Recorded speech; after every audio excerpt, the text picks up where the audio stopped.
Leo tarehe 26 mwezi wa 8 2026 jijini Dar es Salaam vilifanyika vikao vya kamati kuu na halmashauri kuu ya CCM chini ya mwenyekiti wake Dr. Samia Suluhu Hassan ambaye pia ni Rais wa Jamhuri ya Muungano wa Tanzania.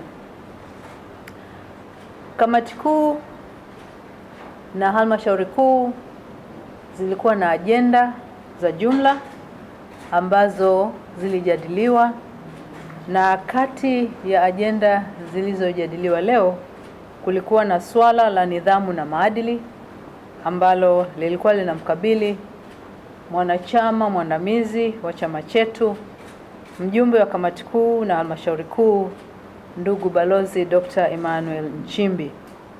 Na katika swala hilo vikao vyote vilijadili kwa makini masuala yaliyohusu nidhamu na maadili, na baada ya kuzingatia taarifa zote zilizokuwepo ilithibitika kwamba katiba ya Chama cha Mapinduzi pamoja na kanuni zake vilikiukwa.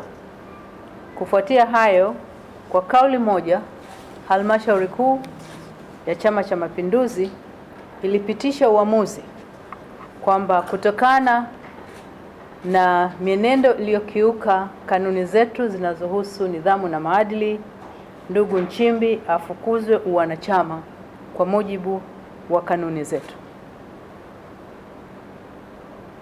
Kwa hiyo tunapenda kuwafahamisha wanachama wote wa Chama cha Mapinduzi na wananchi kwa ujumla kwamba Chama cha Mapinduzi kimefikia uamuzi huo.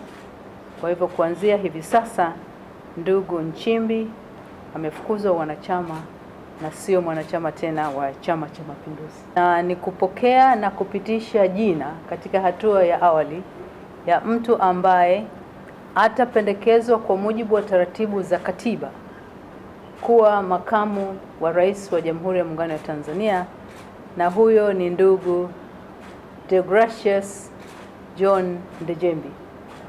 Halmashauri kuu kwa kauli moja imempitisha mwanachama wetu huyo kuchukua nafasi ya makamu wa rais, na hilo litafanyika baada ya taratibu za kikatiba kukamilika ambazo zinataka jina lake lifikishwe Bunge, na likipitishwa huko basi kwa mujibu wa katiba yetu taratibu za kumwapisha zitaanza ili akamate nafasi hiyo ya juu kabisa baada ya nafasi ya Mheshimiwa Rais katika taifa letu.